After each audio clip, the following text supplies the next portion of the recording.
What is up, YouTube? Welcome back to my channel. My name is T-VOE and we are on episode 7 of Reselling for Noobs. So today I want to talk about sending in your first Amazon FBA shipment. So there's a lot of different things you can use, a lot of different tools, a lot of different programs, a lot of different packaging, depends on your items. Let's talk about it. So first, you're getting ready to send in your first shipment. What are you sending in? You gotta ask yourself that. Are you prepping your items per Amazon's required prep for that category? So if you're sending in liquids, are they polybagged? Are you labeling the items that are required, or are you paying Amazon to do it? Even if you're having Amazon do it, there are a lot of items that still have to be merchant labeled. So if it doesn't have a barcode, or if it has it's required to be labeled by you. You know, there's several different reasonings behind it, but Amazon Seller Central will let you know before you submit that shipment. So some of the key things to think about are, what kind of boxes are you going to use? Are you going to use boxes that you have laying around, or are you going to use boxes that you're going to go out and buy? If you're going to go out and buy boxes, remember, think wisely about what you're sending in versus the size of box. Meaning, you're only allowed to send in per box 50 pounds in one box.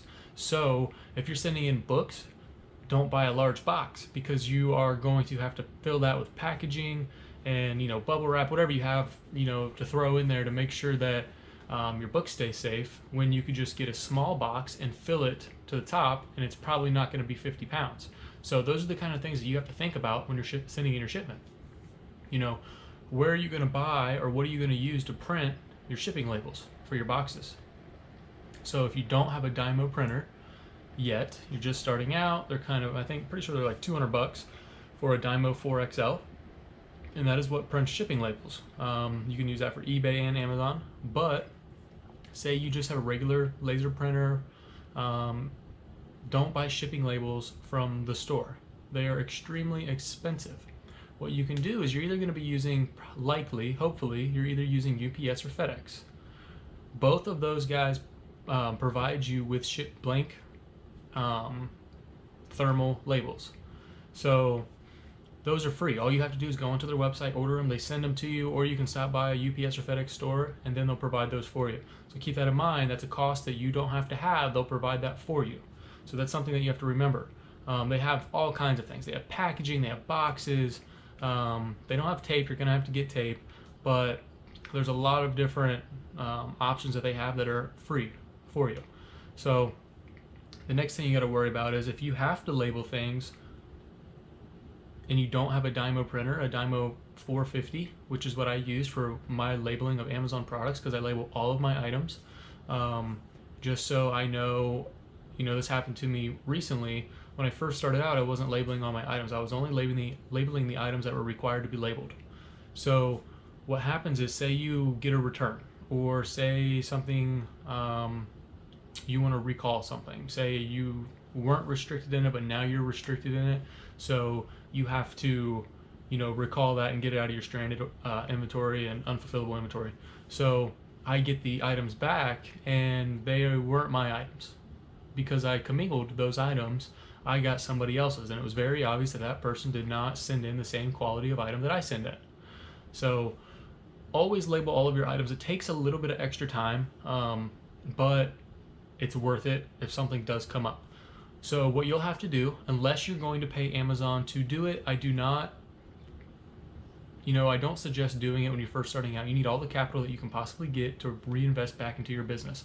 So you paying 20 cents to Amazon for each item that you have them label, you're sending in 100 items, you know, that is too much money to be spending at that time. So what you can do, the labels that you can use for your printer. All right, got interrupted, had a FedEx pickup. I forget where I left off. Let me see. All right, so let's talk about this. Talked about boxes, labels, FedEx or UPS. Now, this is gonna vary depending upon where you live, where you're at, what state, time of day, anything. So for the last 6 months, I use UPS. Now I have a UPS account.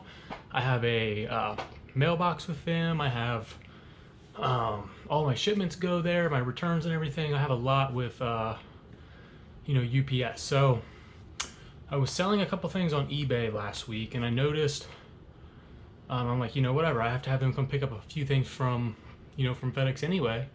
Why not just make my Amazon shipment come from there? So when you're sending in a shipment, you can choose on there UPS, FedEx. There's several other options, but for starters, you're going to be using one of those. And I only recommend that. Don't use the post office, ever. FedEx is about 15 to 20% cheaper for me to use. So obviously, I'm like, sure, I'm going to try it out. Whatever. They come pick it up. Pickup's free. Through UPS, it is not. At least in my area. I don't know about anywhere else. And on top of that, my shipment got there 5 days quicker than what it would have with UPS. So I'm going to test it out. I just did another one, just sent out about another 500 units to Amazon.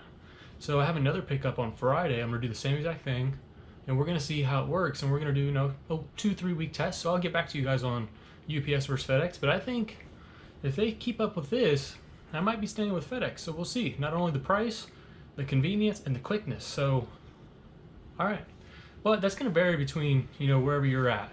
It's not always going to be the same. It also depends on what Amazon warehouse are you shipping to. So mine's 2 states away, and I got there in 2 days via ground service. So that's pretty good. So really, the last thing I want to talk about is split shipments. So split shipments are when, okay, say you're sending in 100 items. Amazon wants 50 of them to go here, 50 of them to go here, to do 2 different warehouses. So that is okay. If you had 50-50, do that.